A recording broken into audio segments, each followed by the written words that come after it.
우리나라에서는 그동안 녹색 기술을 많이 네. 말을 했어요. 청색 기술, 녹색 기술. 네. 그 차이점에 대해서. 네. 청색 기술이라고 하면 최근에 이제 올해 노벨상 수상하신 분 두 분이 있으신데 경제학상에서요. 그 두 분이 기후 변화에 대한 생태계 지속 가능성 분야에서 한 분이 받으셨고 또 한 분은 경제적 불평등을 해소하면서 경제적인 지속 가능성 그 두 가지 측면에서 받으셨거든요.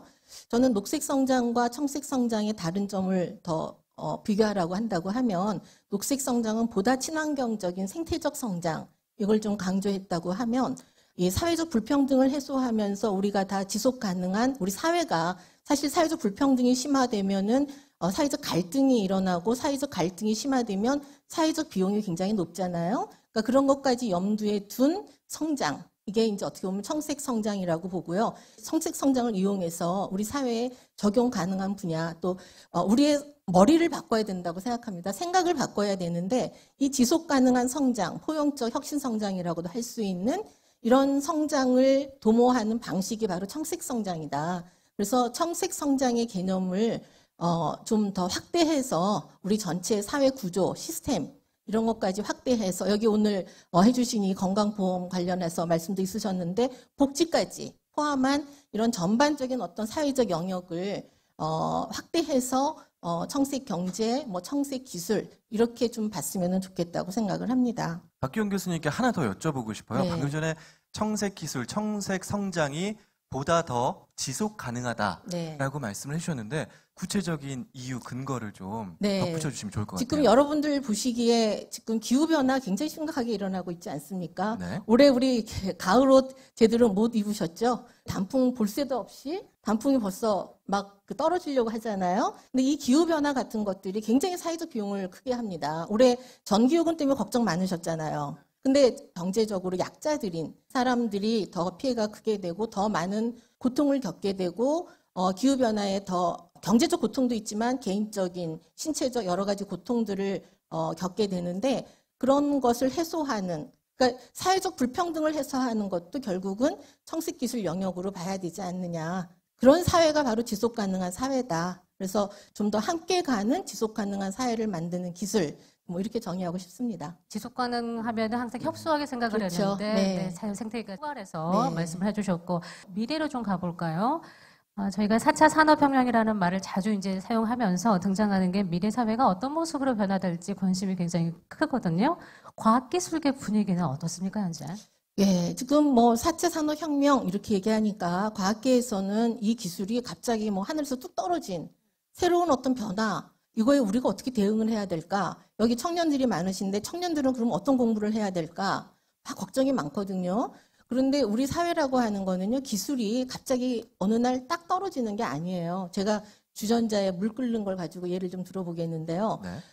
기술이라고 하는 건 그 기술을 만들어내는 과학 지식, 과학 연구 이런 것들이 축적이 되면 우리 주전자에 물 끓일 때 가열을 하다 보면은 어느 순간 물방울들이 막 그 힘을 얻어가지고 주전자 뚜껑을 들썩거릴 정도로 네. 폭발적인 힘을 낼 수 있잖아요.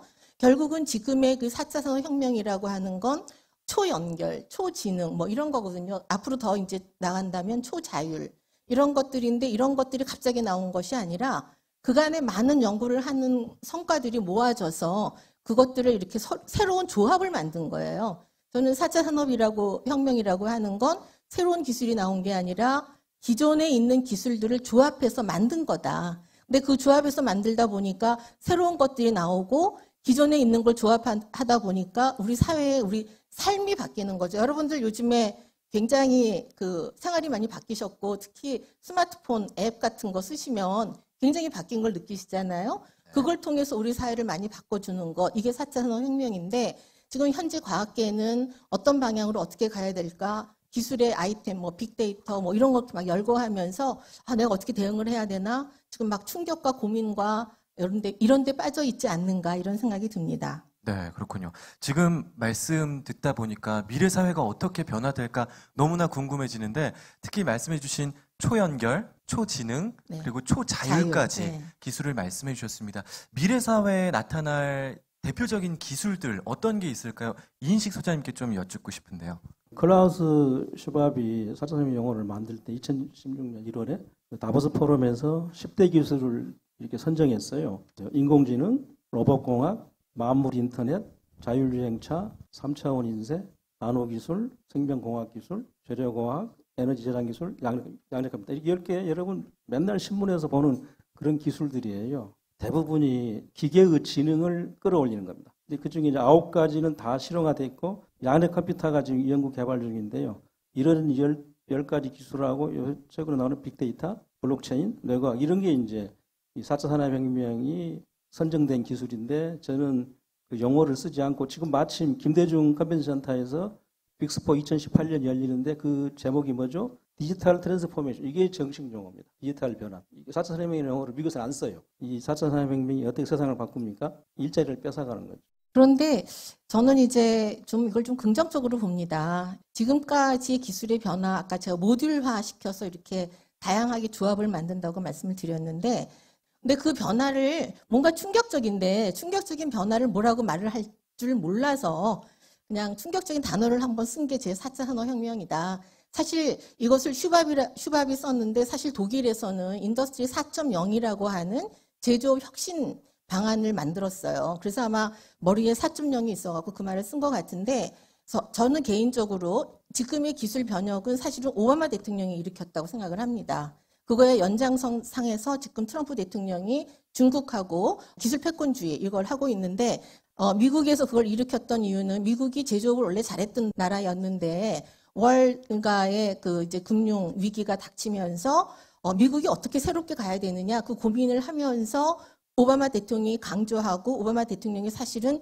산업 현장을 많이 다녔습니다. 그러면서 제조업 부흥 계획을 만들었어요. 그러니까 정부에서 제조업 부흥 계획을 만들고 민간 부분이 워낙 ICT가 강했잖아요. 그래서 제조업 부흥과 민간 부분이 결합해서 만들어낸 큰 변혁. 그게 지금 4차 산업혁명이라고 충격 때문에 그 말을 붙인 건데 그냥 아까 제가 말씀드렸던 것처럼 일련의 기술적 변화가 이어진 현재의 모습이다. 이렇게 보시면 좋을 것 같고요. 예, 굳이 뭐 4차라고 해도 되고 5차라고 해도 되고 큰 기술 변혁, 아주 극적인 이렇게 개념 정의를 하시면 좋을 것 같습니다. 인공지능이 자꾸 등장을 하잖아요. 4차 산업혁명과 네. 관련해서. 그래서 그 인공지능을 포함한 4차 산업혁명과 청색 기술 어떻게 관련 지어 볼 수 있을까라는 생각도 들어요. 놀라운 얘기를 하나 해드릴게요. 네. 알파고 여러분 아시죠? 네. 알파고가 청색 기술이에요. 알파고는 인공지능의 대명사인데 바로 알파고가 뭐냐면요. 딥러닝 소프트웨어죠. 2006년에 그 캐나다의 제프리 힌턴이 이걸 개발했는데 사람의 뇌, 신경망 회로가 학습할 때 그걸 흉내내서 알고리즘을 만든 건 결국 사람은 뇌를 모방했기 때문에 이 청색 기술이라고 우리 얘기를 하는 겁니다. 그리고 청색 기술과 4차 산업혁명을 붙여 연결시키면 제가 드리는 말씀 잠깐 민감한 얘기인데 문재인 정부가 4차 산업혁명에 목을 걸고 있는데 거기에서 가장 대표적인 사업이 뭔지 아시죠? 스마트 도시. 세종시하고 부산에다 시범도시 만드는데 저는 그걸 반대하는 입장입니다. 왜냐하면 스마트 도시는요. 세계적으로 다 이미 완성된 기술이에요. 스마트 도시로 안 되고 플러스 알파, 즉 스마트 에코 도시, 스마트 생태 도시, 다시 말하면 스마트 청색 도시를 해달라는 게 제 그동안의 부탁인데 생각해 보세요. 여기서 다 한 기술인데 그걸 아프리카나 남미 신흥 도시에 스마트 도시를 수출할 때 그 생태 개념이 들어가면 플러스 알파가 되잖아요. 더군다나 시진핑의 그 생태 문명 정책에 의하면 이미 중국은 이 생물 모방 도시를 만들고 있어요. 그러니까 즉 도시 개념에 다 스마트 IT에다가 청색 기술을 접합시키고 있기 때문에 우리나라도 그렇게 해야만 이 경쟁력이 생길 텐데 스마트 도시를 할 때 스마트 에코시티 또는 스마트 브루시티를 해달라는 게 제 제안입니다. 딥러닝 이야기 하셨는데요. 사실 딥러닝이라는 걸 쉽게 설명하면 우리가 카메라에서 화소수가 작은 것을 가지고 사진을 찍으면 멀리 있는 물체를 볼 때 다른 물체로 착각할 수 있잖아요. 희미하게 보이고. 그런데 딥러닝이라고 하는 건 굉장히 정교하게 분석을 하는 거예요. 알고리즘을 굉장히 크게 써가지고. 정말 컴퓨터를 많이 동원하는 게 알고리즘이고 딥러닝이에요. 그러면 화소수가 아주 작은 정교한 카메라를 놓고 볼 때 아주 정확하게 판단할 수 있죠. 그러니까 사실은 그 이세돌 기사와 알파고하고 했을 때 알파고가 4번 이기고 그랬잖아요. 그런데 그거는 결국은 굉장히 많은 데이터를 축적하고 많이 우리가 공부도 여러 번 반복 공부하면 더 잘하는 것처럼 엄청나게 반복 학습을 통해서 새로운 어떤 해석 방법, 해결 방법을 찾는 게 그게 딥러닝이거든요. 아주 정확한 분석하는 기술 이런 것들이 결국은 많은 데이터를 갖고 분석을 할 때 이게 인공지능으로 될 수 있는 거죠.